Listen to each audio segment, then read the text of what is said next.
And while it was the toughest year for American gaming in our history, it also brought out the best in who we are. Wasted food was donated by the ton to local food banks, feeding our neighbors all across America. Parking lots were converted into COVID-19 testing facilities, and more recently, vaccination centers. Supplies of PPE were procured, imported, and given freely to first responders and frontline healthcare workers. Benefits and paychecks were extended long after our doors were shuttered. And innovative technologies made their way onto reopened casino floors to protect employees and provide our customers with safe ways to take a break from the closed-off lifestyle that the pandemic necessitated. We talk a lot about our industry's commitment to responsibility to our employees, to our customers, and to our communities. These are tangible examples of that commitment in action. And there's more detail about some of our industry's inspiring work in our newest version of our Casinos and Communities series that we released today. I do hope you'll take a chance and go and take a look at that research. I want to reflect for a minute on the state of affairs here in Washington, D.C. Look, I've been advising government or working in government most of my life, and the last few months have been unsettling, to say the least. On the heels of that historic election and the difficulties, we now have a House and Senate controlled by Democrats, but by narrow margins. We have a president now sworn in who's committed to get things done in a bipartisan manner. Our hope is to help this administration and this Congress with that goal. And I think gaming is well positioned to do just that. We're all eager to focus on the brighter year ahead. And I think we have good reason to be optimistic. COVID-19 vaccines are rolling out. 25 million vaccine shots have been given already in the United States. And more than 1 million shots were delivered each day just last week. The Biden administration's focused on healing political divisions and providing more economic relief. Consumer confidence is slowly growing.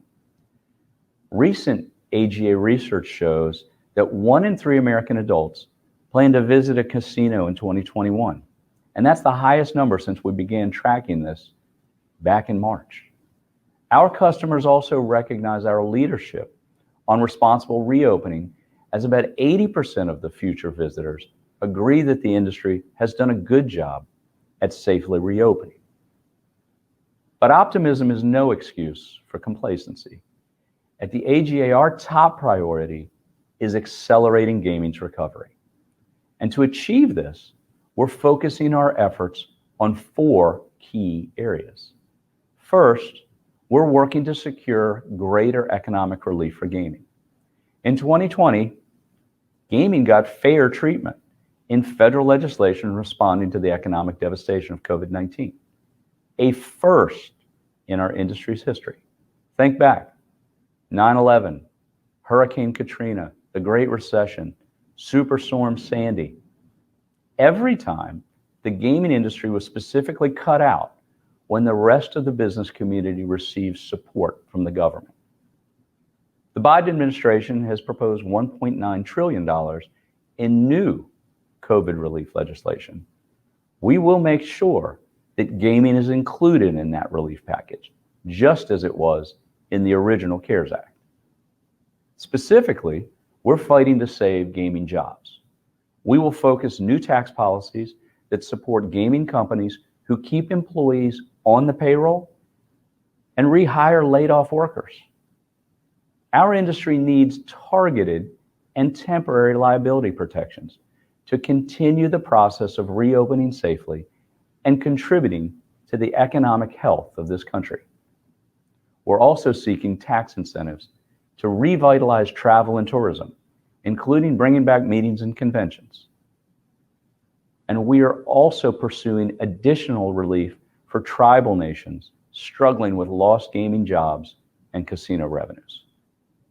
Second, we are working to develop new champions to promote gaming's recovery. When I first joined the AGA, we committed to strengthening our impact on Capitol Hill. We wanted to make the AGA a better advocate for gaming by letting political leaders know what modern gaming means in the hundreds of communities across these 44 states in which we operate.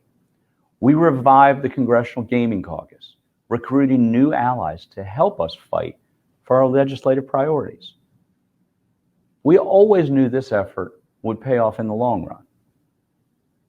I could have never imagined we'd see the benefits so soon, or that we'd need them as much as we did during the CARES Act. This year, our goal is to build on that success by deepening and broadening our outreach to policymakers who play such an important role in gaming's future. This morning, I sent a letter to the Biden administration and every member of the 117th Congress, including the 44 new members of Congress from gaming states, to make sure they understand our priorities and the critical role gaming plays in supporting their local economies, driving job creation, helping small businesses, and funding vital public services. Policymakers that understand our impact are far more likely to support our goals. And we intend to use this momentum to help promote gaming's recovery in 2021 and beyond. Third, we will fight harmful policies while advancing specific reforms that enhance industry competitiveness. Policies that hinder gaming's growth, they also hurt the communities in which we operate. And that's why we will oppose any short-sighted attempts by the Congress to enact new federal taxes or impose new mandates. And it's also well past time to raise the $1,200 slot tax reporting threshold, which hasn't been updated since Jimmy Carter was president. The end of the year omnibus spending bill directed the Department of Treasury to review this administrative burden, and we are hopeful 2021 will bring progress on this important issue. And at the state level, we will continue to remain vigilant, pushing back against any attempts to increase gaming taxes. That's not to say we don't appreciate the weight that this pandemic has caused on state revenues. We've felt it ourselves as an industry with limited operations and spiking costs. In 2019, our industry contributed more than $10 billion to state governments through gaming taxes alone. And when you combine these taxes with sales, property, and other corporate and business-related tax costs, we often shoulder an overall higher tax rate than any other industry. And therefore, we will oppose any attempts to add to this already outsized burden. To generate growth in the year ahead, we know legal sports betting and iGaming, which served as crucial revenue backstops in 2020, will be essential. When all the numbers are in for 2020, legal sports betting handle will have surpassed $21 billion wagered and generated more than $210 million in state taxes. Mobile sports betting played a key role, accounting for 82% of wagers since last March. iGaming, while only active in 4 states, generated nearly $1.4 billion in revenue and $340 million in taxes through November. The impact of the pandemic would have been far more devastating had it not been for legal mobile gaming options. Because of this, getting legal sports betting right has never been more important. Today, 25 states and the District of Columbia have legalized sports betting, and more are on the way. Activations in Michigan and Virginia last week made legal sports betting options available to an additional 14.5 million American adults. As of today, 92 million American adults can bet on sports legally in their home state. And that's a remarkable growth story since the Supreme Court's decision back in 2018. 12 new states have started to pursue sports betting legislation this year. By our estimation, at least 6 new markets will legalize and open in 2021. Legal sports betting continues to break records every month, and I believe that will continue into 2021. If the sports betting market grows at just half the rate it did in 2020, Americans will legally bet on more than $25 billion in this year. In order to make this happen, our efforts to fight illegal sports books become even more important. And we will continue to work with regulators, teams, media companies, and others to promote responsible sports wagering. Payment modernization was another bright spot in 2020, and we are committed to seeing that through in 2021.